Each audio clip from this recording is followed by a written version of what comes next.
Good evening, everybody, and you are live on the South Florida Tribune Broadcasting Network, and we have fantasy football with Ryan Skolrud and myself.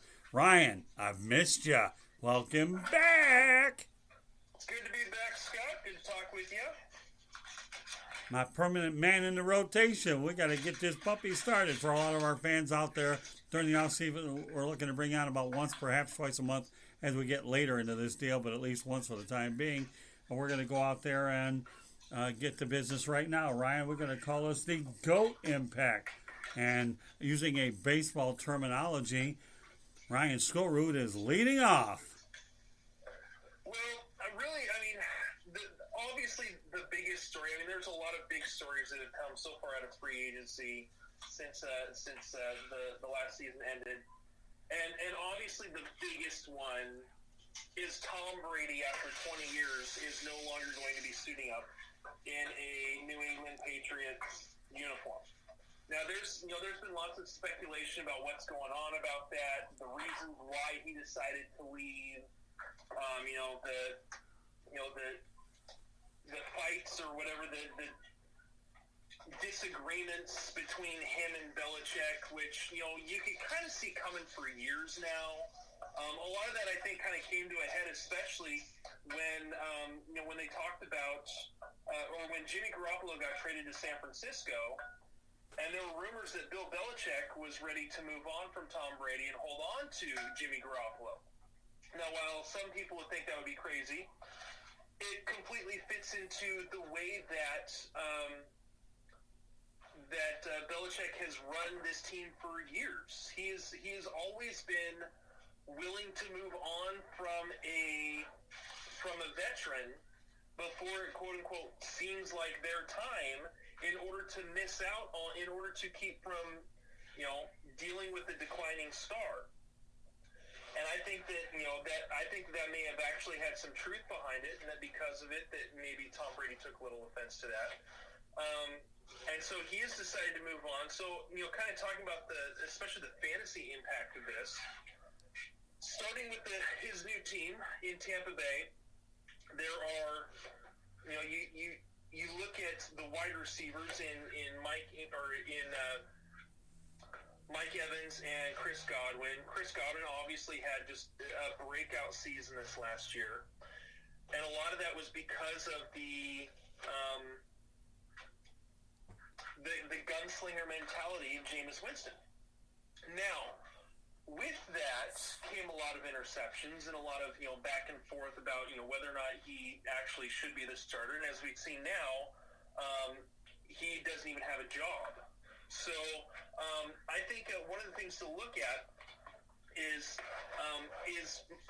Tom Brady going to provide the same kind of value for those wide receivers? Right. And while a lot of people are saying both these guys are probably going to drop off, my only caveat to that look is I can see Mike Evans having a drop off because of how much he's used in the deep ball, which with Tom Brady has not been his game with the New England Patriots for years. Really hasn't been his game since the years that he had Randy Moss. So I think that Mike Evans takes a bigger hit than Chris Godwin. Chris Godwin is a very versatile wide receiver that is able to spend a lot of his time in the slot. He can fill that quote-unquote Julian Edelman role and that safety blanket role that Tom Brady had for years with Edelman in New England. As far as New England goes, they've lost so many pieces from a couple of offensive linemen. Obviously, Tom Brady. Philip Dorsett just signed with the Seahawks. There's a lot of chaos right now in terms of New England. And so, in terms of any stock in New England players, I'm waiting and waiting and waiting to see what happens with whether they sign, maybe try to get, Cam Newton or something to that effect. So, yeah, it'll be interesting to find out. That's for sure. I guess Chris Godwin. Do you see him giving up that number 12 to Brady? I think he will. I think he is willing to do it. I think he's already stated that he's willing to do it. Whether or not Brady actually wants to take number 12, I'm not as big into the, who has what number, whatever. So for me, it's not as big of a deal. If he gives, if Godwin gives it up, awesome. I mean, he's shown the quote unquote respect to Brady that Brady is is arguably the greatest player all time in the NFL. So he's willing to give that number if Tom Brady wants it. So in the end, would you say that Belichick is going to do better than Brady, or Brady will surpass Belichick? I think Belichick's going to do better without Brady. Do you? Okay, fair question. Yeah, because I mean, you look at the one year that Brady went down in like the first quarter of Game 1. They still made the playoffs at like 11-5 with who was it, like Matt Castle? Yeah, did they make the playoffs? I thought they missed the playoffs that year. Or maybe they missed. They were the only 11-win team to miss the playoffs because one team in their division went 12-4. And then there was enough other teams that had really phenomenal seasons in the AFC to just keep them out. Well, yeah, but with all due respect, 11-5 isn't anything to feel bad about. And Matt Castle went on to make a lot of money and stayed in the league because of his performance with New England, as a lot of players do. But yeah, you're right. I'll be curious to see what the quarterback room looks like out in New England now with Jared Stidham. I know they brought in Brian Hoyer, although I don't see right, and Cody Kessler won't last very long. I've heard there's talk about in the draft that they'd go after Jordan Love, I believe, out of Utah State. Is that correct? So that is one of the players that they're looking at. Honestly, I don't know where to go with Bill Belichick is such a mad scientist and mad genius when it comes to the way he can run a team. Honestly, for me, I'm just waiting to see what he does. And I'm not going to try to predict. I cannot even attempt to predict what Bill Belichick is going to do. Yeah, I think Brady's decision to leave was, number one, he felt very confident he could go until 45, but the word disrespect is probably the word I'm hearing an awful lot of. And you know what? I wouldn't want to work for an employer if I felt disrespected too. So I can appreciate where the Michigan man is coming from, since the Wolverines have 6 Super Bowls all via the Tom Brady route. So with that said, let's continue on to Phillip Rivers. Now, here's an interesting thing to go with, kind of to segue into this. Okay. There was a story, I believe, on the Pat McAfee show, who I believe McAfee is the former punter with the Indianapolis Colts. He has his own podcast, and I believe is involved with Barstool Sports as his main platform. He did a show where he actually did some research and found out that Tom Brady, one of his first destination choices was the Indianapolis Colts. And the Colts didn't want him. Really? Wow. They wanted Phillip Rivers. So, to transition to now, they've got their guy in Phillip Rivers, so it'll be interesting to see what Rivers can do. I think that this is going to be really good for Rivers. One, this will be one of the first times he has a very decent offensive line. There have been a lot of improvements made due to the Chargers' offensive line over the years, and then everyone gets injured. They've had a lot of great prospects come in, a lot of great veterans come in to try to help out that offensive line, and it just has never seemed to work out because everyone seems to get injured. So he has a phenomenal offensive line. He has a very good running back to help him out, to help take a little bit of the pressure off. I mean, obviously, it's not Austin Eckler and Melvin Gordon, but I believe that Nyheim Hines could very much move into that Austin Eckler type role that Phillip Rivers likes dumping off to in the backfield. And so, again, it'll be very interesting. Phillip Rivers is also reuniting with a couple of old coaches that he's had before. So right. I think this is a great I think it's a really good thing for Phillip Rivers in terms of fantasy value. He's got some solid receivers. So I think that this could be very good for him and for his fantasy value. He's still not a guy that I'm going to actively pursue. Unlike, he's probably still going to be honestly near the bottom of the list in terms of quarterbacks that are actually picked up just because of his inconsistency over the last few years. This is a much better place for him, but I still think that there's a, due to his age and the fact that he is moving to a new team, so he's going to have to develop chemistry with new wide receivers. And he's also, let's not forget, how often are these players going to be able to practice and get together with the whole COVID-19 social distancing? No one's allowed to be next to each other. How often it'll be interesting to see how chemistry can develop this offseason with any player that's switching teams. Oh, yeah. Without a doubt. With all of this involved as well. Yeah, without a doubt. I mean, Tom Brady's got the same issue in Tampa, and of course now Rivers. So I have a few questions here. First of all, T.Y. Hilton should be the beneficiary of a guy that'll throw the football like Phillip Rivers, I would think, wouldn't you? Yeah, so again, Phillip Rivers is again kind of in that kind of cowboy gunslinger type of player in terms of what he does with the football when he's throwing. So T.Y. Hilton is more known for being the deep threat, and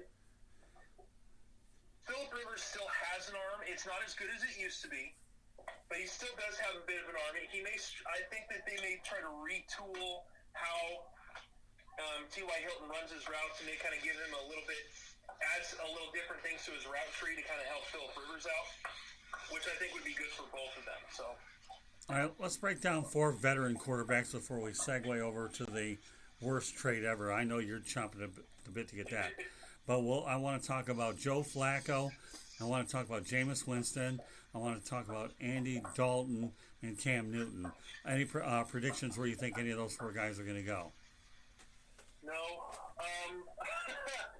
Cam Newton, I think, from what I've heard, the Patriots at least didn't look at trading for him from the Carolina Panthers. They may go after him now. I'm not sold on Tyrod Taylor in LA with the Chargers, so that seems to be the most common place that obviously other than the Patriots, that Cam Newton has been suspected to go. So I think that the Chargers could be a good fit for him. Joe Flacco will be a backup somewhere. I think that his days of starting are done unless the team becomes absolutely. Unless something happens in his offseason where it takes out a couple quarterbacks, I don't think he's starting anymore. So, Andy Dalton may be in the same boat, to be completely honest. I think that they draft a quarterback this year. I think they're most likely going to pick up Joe Burrow, yeah. I think. I would say so, too. And if that's the case, they're going to move on from Dalton. If they're taking Joe Burrow, they're not gonna. I don't think they'll keep Dalton around. So where do you think Dalton could wind up? A backup somewhere. I think that he could be a veteran presence with someone. I'm trying to think of some of the. Well, here, let me. Place where he actually could go. Why don't I ask you this question, and maybe this might give you some ideas. The Jaguars trade Nick Foles to the Bears, so there's an opening for a good backup in Jacksonville. Do you see any of those 4 quarterbacks going to the Jaguars?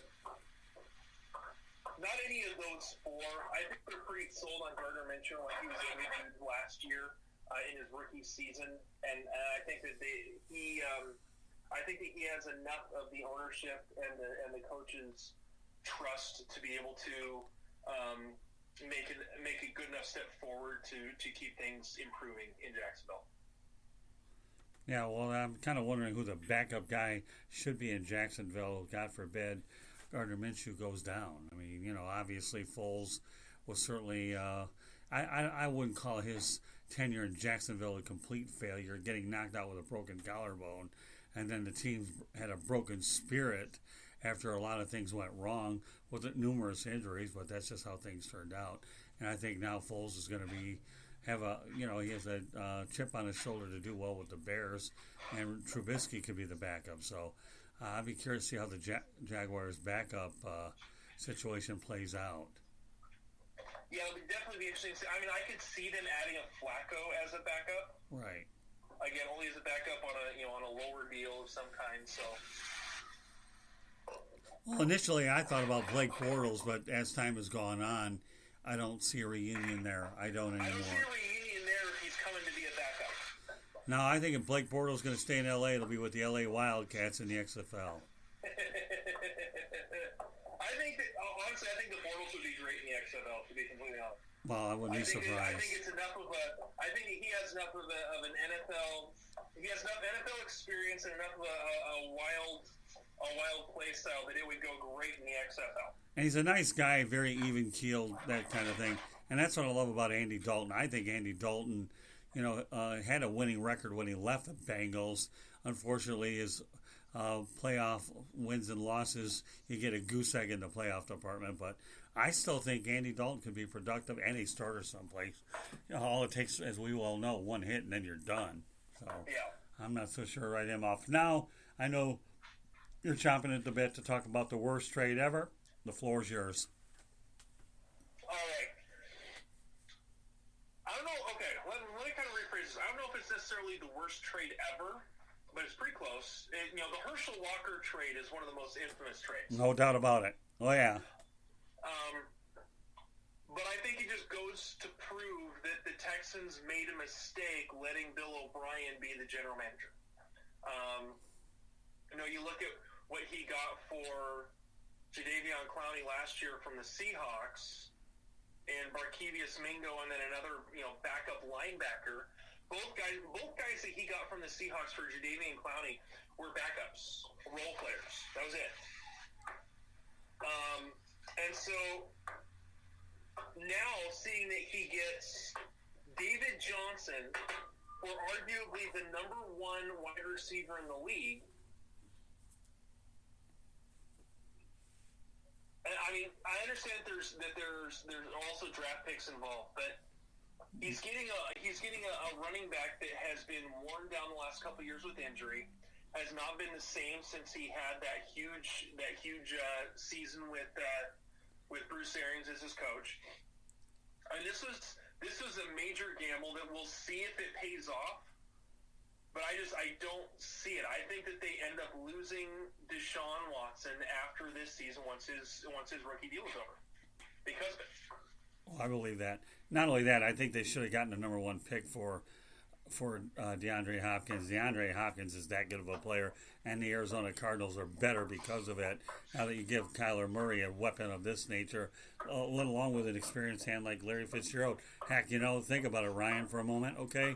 Larry Fitzgerald may have extended his career by another 1 or 2 years with this addition, in addition to some of the other guys they have. I love it for the Cardinals. Why the Texans didn't net a first-round pick is anybody's guess.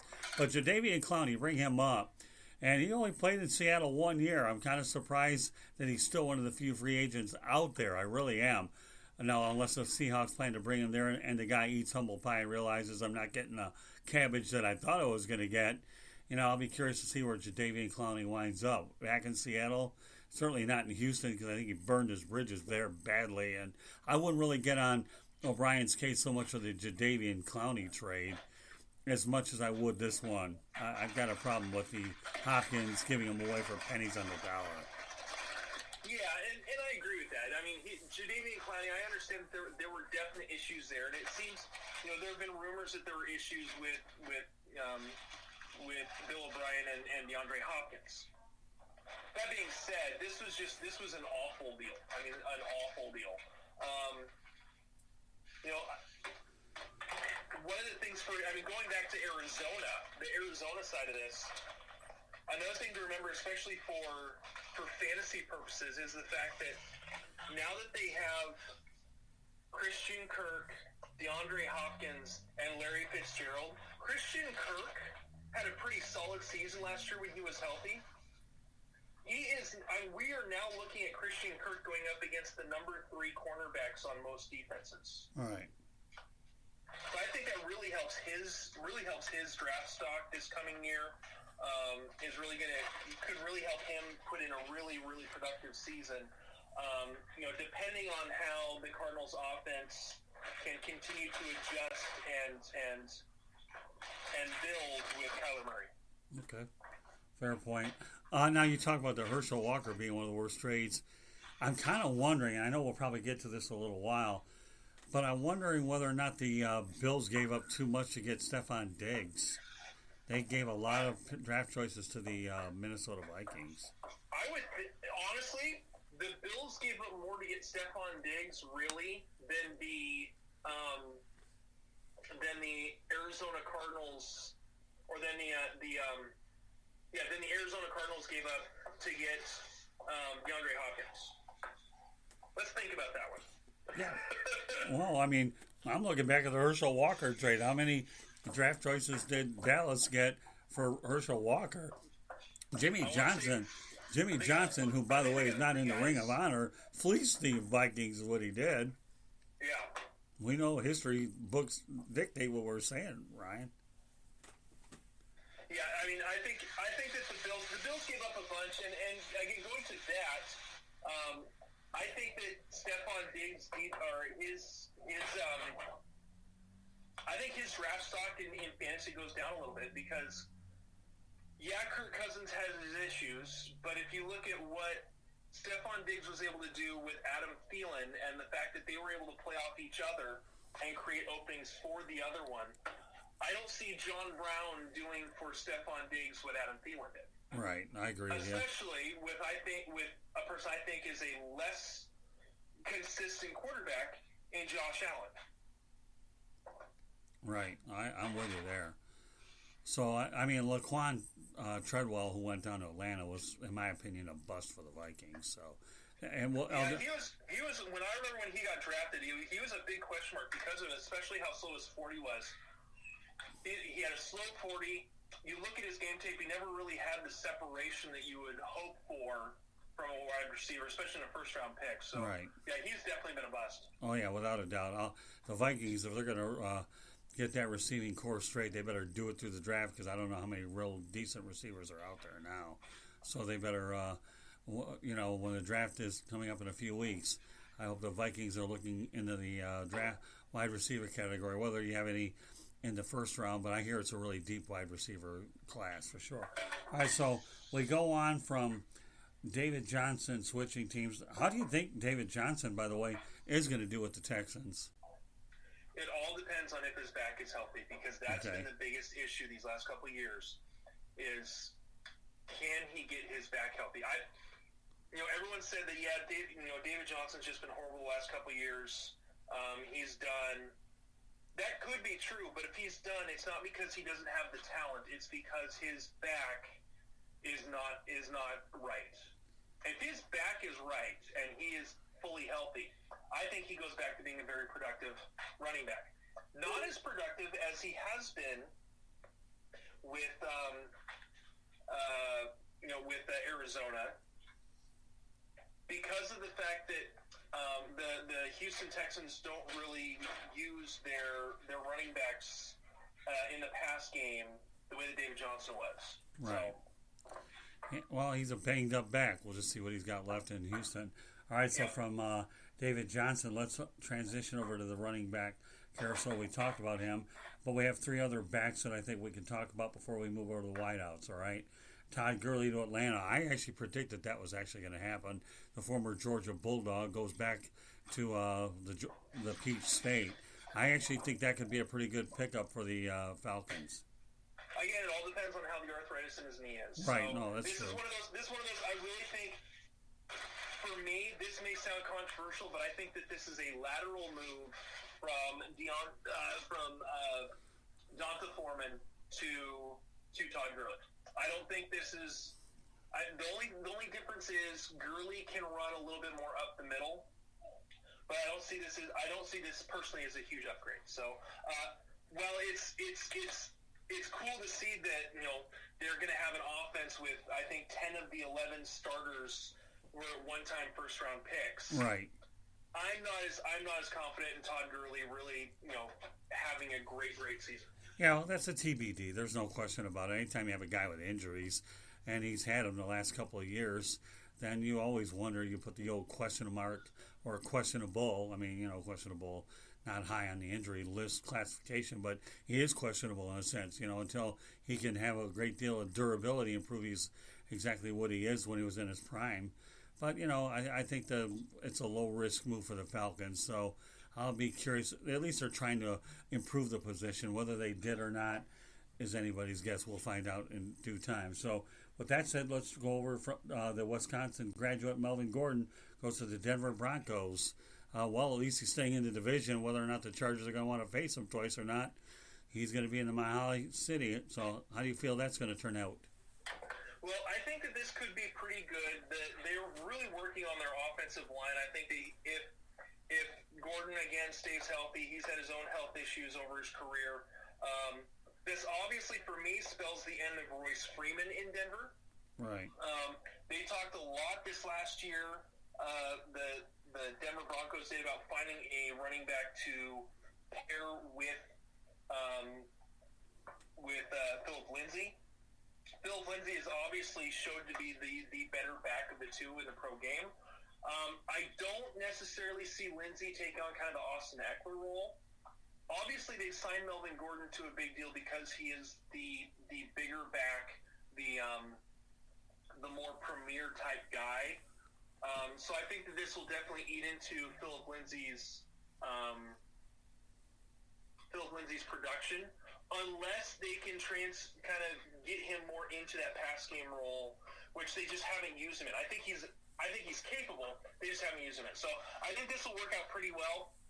I still don't think that Gordon is a first-round draft pick in fantasy. I think he's more kind of be in that second round. Simply, again, you're looking at his age, you're looking at his career numbers. While pretty good, has dealt with enough injuries to kind of pull down his stock a little bit. So overall a good thing. I think it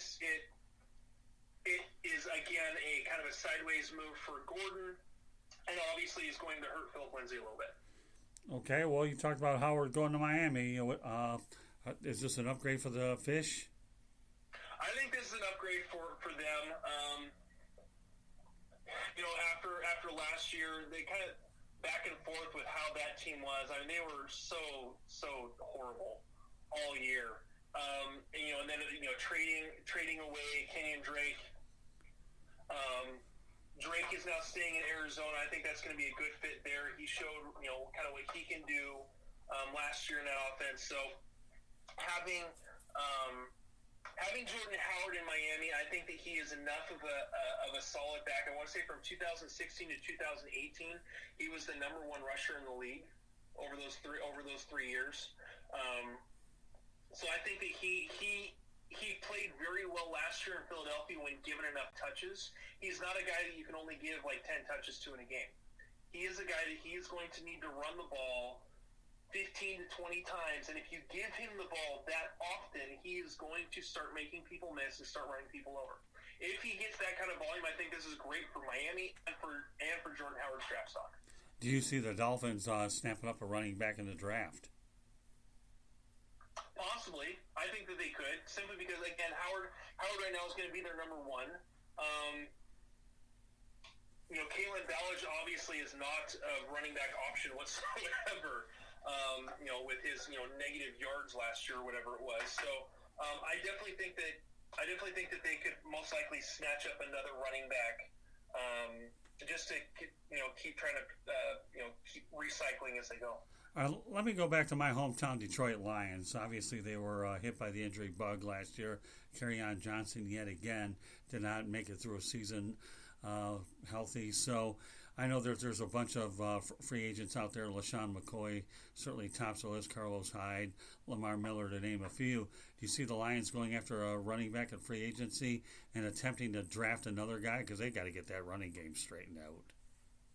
Possibly. I think they may still try to lean on Kerryon Johnson, maybe draft another guy who can complement Kerryon a little bit more, maybe use Kerryon Johnson more in the pass game and find a runner who can actually, drop their shoulder and run through the line a little bit better. I think that's probably is going to be their best bet. I don't see any of the free agent running backs that are out there right now as a good fit for them. What about Jonathan Taylor, though, running back out of Wisconsin? To me, I don't know where he's going to land, but boy, I'll tell you, he lands in the right situation, and he could be off to the races.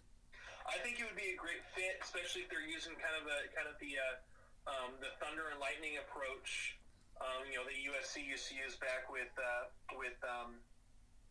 was it Reggie Bush, kind of that Reggie Bush, or even if you go back to even Detroit Lions, Reggie Bush and Joik Bell. Joik Bell was kind of more of the thunder, run the ball up the middle, where Reggie Bush would line up in the backfield and then also in the slot and kind of all over the place. So I think if they were to get Taylor and pair him with Kerryon Johnson, use him in that kind of a capacity, I think that would go really well for him. Boy, I'll tell you, Reggie Bush and Joik Bell, we kind of missed that combination after what they've been through. Candy and I had an opportunity to see Jerry Jeudy, the wide receiver out of Alabama, really hammer the Wolverines. Where do you think a guy like Jerry Jeudy could wind up? I don't think he waits too long on day one in terms of the draft. I think that he will get drafted pretty early. I'd have to look again. I don't have the actual draft order in front of me, but I think that he could possibly go in the top 10. Again, there's a couple guys that really stand out in Jeudy and CeeDee Lamb. I think are the two premier wide receivers in this draft. But this draft class is so deep in wide receivers. Wide receivers are going to be getting taken all over the place. So. All right, well, we'll transition over to the wide receiver carousel. Before we get to the ones you mentioned, what are your thoughts about the Packers' acquisition of Devin Funchess? I'm not. That doesn't sound too optimistic. I still don't think Devin Funchess is a fantasy asset. Really, in terms of that offense, the assets in that offense are going to be Devontae Adams, again, as long as he's healthy, Aaron Rodgers. I think Al Lazard has proven himself. I think that he will be the number 2 there again this year. And then the running backs, Jones and Williams. I think that is where the core is going to be. Funchess is an outlier. That's really all I see out of him. Okay. All right, well, let's go on to the wide receivers that we talked about earlier. We'll lead off with Robbie Anderson going to the Carolina Panthers, reunited with Matt Rule, his coach at Temple.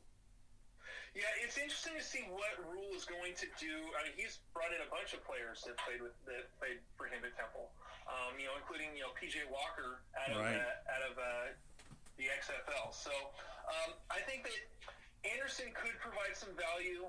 I think this takes a little bit of value off of DJ Moore.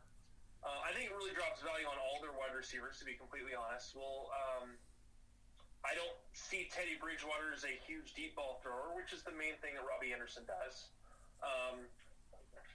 So I don't think it's a huge upgrade. If anything, Robbie Anderson is an average wide receiver, in my opinion, that can put up big numbers simply because he does so well with the deep ball. Yeah, serviceable is probably the word you're looking for. Yeah, he's serviceable. That's about all I could. And really, if you look at it, moving on to the next player, Brashad Perriman, both of them are the exact same player. They both are deep ball specialists that can create separation deep, but that's about it. Their averages for their stats are about the same, averaged year by year. Again, when Perriman's actually been healthy. So I think that really the Jets got Robbie Anderson for cheaper in signing Brashad Perriman. I think that he's basically the same player. So I don't see again, for the Jets offense in general, I don't necessarily see a big upgrade or downgrade in signing Brashad Perriman. Okay, so Randall Cobb to the Houston Texans. I don't think that cushions the blow because you have to wonder what Cobb has left in the tank. And he's been injured a lot. Yeah, he's been injured a lot the last few years, and so I don't think he has much in the tank. I can't believe he signed for, what was it, $9 million or something like that? 3 years, $27 million or something? Something ridiculous. I don't see right now it's him and Will Fuller as their top 2 wide receivers. I think that Will Fuller obviously will be the number 1, and Cobb has always been more that number 2 slot type guy. I don't see it as a huge upgrade. It's obviously a downgrade for from DeAndre Hopkins, but I don't see it as a big upgrade from where he was at at Dallas, or even obviously even from when he was from his years at from his last couple of years at Green Bay. So I'm not seeing a huge boost in Cobb's draft value. I'm still. Will Fuller is going to be the top wide receiver in that offense as long as he stays healthy. Again, if he can stay healthy. Bill O'Brien better hit a home run in the draft and find another wide receiver, or he's really set that franchise back a lot. He really better do it. That's all I can tell you. I want to mention one other quarterback that, off the top of my mind, that we'll get to the final two wide receivers. Jordan Tamu went across I-70 from St. Louis over to Kansas City. Do you think it's a pretty good backup for Patrick Mahomes?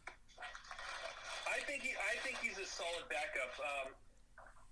He last year when he got drafted, he was on the practice squad for the Raiders, or at least he was signed by the Raiders after the draft as an undrafted free agent. Had a pretty solid career at Ole Miss. I mean, if you look at his targets at Ole Miss when he was throwing to A.J. Brown, D.K. Metcalf, and Knox, who plays with Dawson Knox, who's the tight end in Buffalo. So I mean, he had some huge pieces to be able to deal with. I think because of the big pieces that he has in Kansas City, he could be okay if he ever has to step in. I still think that he's number 3 on the depth chart there, but I see it as a solid, as a solid practice squad type guy. Okay. All right, let's go to Emmanuel Sanders. Boy, the Saints hit a home run with him, didn't they? Oh, my word. Emmanuel Sanders will now be – he basically takes over as the number 2 wide receiver in that offense. I think that will be huge for him. I think it's a big thing for Drew Brees, obviously. The fact that he will finally actually have a solid number 2 wide receiver in that offense that is a very, very good route runner, not just a deep ball guy, like Ted Ginn has been the last couple of years in St. Louis. So I think that it's a great pairing. I think it works out really well for that St. Louis offense. Could really help provide even more spark in an offense that can absolutely blow people up. So I think that, and it also provides some solid veteran leadership. If they're deciding to bring some more young guys in to the wide receiver position. So yeah, Michael Thomas must be gleaming over that signing. That's for sure. Oh, I'm sure he's going crazy with how good that signing is. Yeah, he'd be quarantining crazy all in one. Let's talk about. Here's a little far-fetched thing before we wrap up our program with Austin Hooper.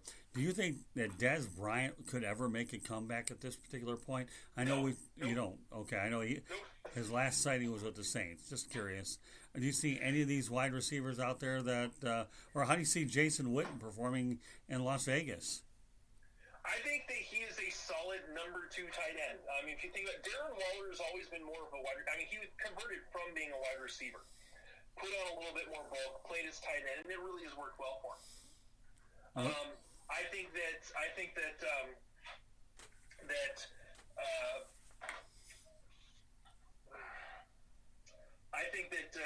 the signing will be very good for them. He's more he plays a very good blocker, so he can block, he can get open when necessary. Could be a good red zone target. So really, I think it was a good signing. I still think he has a little bit left in the tank. I think taking the year off in order to be in the booth for Monday Night Football really helped him. I'll bet. And what about Greg Olsen in your neck of the woods? You got to be excited about that pickup. I think the Panthers made a mistake letting him get away. Yes and no. So here's what the tight end. I think the Seahawks have 7 tight ends now on their roster. Greg Olsen, who's been off injured the last few years. Will Dissly, who has yet to play a full season. Number 3 is, I believe, Hollister. Jacob Hollister, who played pretty good last year, but started off the season on the practice squad, is not much of a blocker. He's more of a route runner and pass catcher. You've got Luke Wilson, who is more of a blocker, can catch passes every once in a while, but he's much better in that fullback blocking tight end role. You've got Ed Dixon, who is really just a pup guy from now on. He's physically unable to perform, can't even get healthy to stay on the field. And then a couple of practice squad guys. So, yeah, it looks like a great signing, but if he can't stay healthy, it doesn't help. So, all right. Well, what about Tyler Eifert signing with the Jacksonville Jaguars? That's another player that should just retire. I don't see him staying healthy longer than 6 games this season. Well, Jacksonville's in desperation mode, and we'll finally get to Austin Hooper. Goes to the Cleveland Browns. Good move or bad move? For who? I think it's a good move for Austin Hooper, and the fact that he's getting paid a lot of money because they were willing to spend it. Right. I think that this could help Baker Mayfield, but now they have so many weapons. Are they going to be dealing with a clubhouse of guys that want the ball and aren't getting it? So, a bunch of James Hardens, right? Yeah, because they still have OBJ, they still have Jarvis Landry, they still have David Njoku, they still have, they still got their touring. They pulled, I believe, a second-round tender on Kareem Hunt. So who knows if anyone will try to sign him, if and when he comes back. So yeah, they have a lot of talent. It'll be interesting to see if they can actually get it to work together with the new coaching staff. All right, well, Ryan, what a show we've had here. If anybody doesn't learn anything from this show, one can only wonder, because we certainly want to make sure we were stockpiled with information. Ryan, just so you know, folks, you're listening to South Florida Tribune Broadcasting Network, Fantasy Football with Ryan Skolrud and myself, Scott Morgan, Rutherford Motor City Manmouth. Well, we have another minute or two left in the broadcast, Ryan. Once again, the floor is yours, and let everybody know how they can get a hold of you and purchase whatever material that you want to provide out there. Well, if they're wanting to check us out, we took a long hiatus with the whole COVID-19 thing. It just made it a little tough for everyone to get together and really contribute a whole lot of material. So we're just now getting the engine going on the fantasy content. But you can catch us at SkullKingFootball.com. You can find our Facebook page and Facebook group on looking up Skull King Fantasy Football, Skull King Fantasy Football Talk. You can find us on Twitter at Skull King FB and on Instagram at Skull King Football. And of course, Ryan Skolrud also appears on the Sports Exchange from time to time. And he will probably have more of an expanded role when we need him as well. So we have a lot of ideas in the works that he could talk to some of the former players about the sport in addition to providing insight on the fantasy version. So, Ryan, I can't tell you how much fun it's been. Great to have you on for the off season. We figured to have you on maybe at least once a month early on, and then we'll pick it up maybe twice a month over the summer until we do a regular show during the season. So, Ryan, once again, it's been such a pleasure having you on the program, and I'm really excited about what the season lies ahead for what we've got to offer our fans out there. So, and just so you know, if you want to follow us here at the South Florida Tribune, go to Twitter at Tribune South, the @ Tribune South. I also have a personal page called Scoop, SCOOP, and if you can count to 5, then which I know you can, there's 5 threes attached to it. And of course, we have a Facebook page, South Florida Tribune as well. And we are on Instagram at South Florida Tribune. Ryan, what can I tell you, partner? It's been fun. I hope you guys are safe out in Seattle. I know Washington's certainly been a state which has been affected by this. And we want to wish everybody out here, we want to thank you for joining us first and foremost. And please protect yourself. You see it on social media and the media. Please protect yourself any way you can. Wash your hands and do what you've got to do. So on behalf of Ryan Skolrud, have a great night, everybody.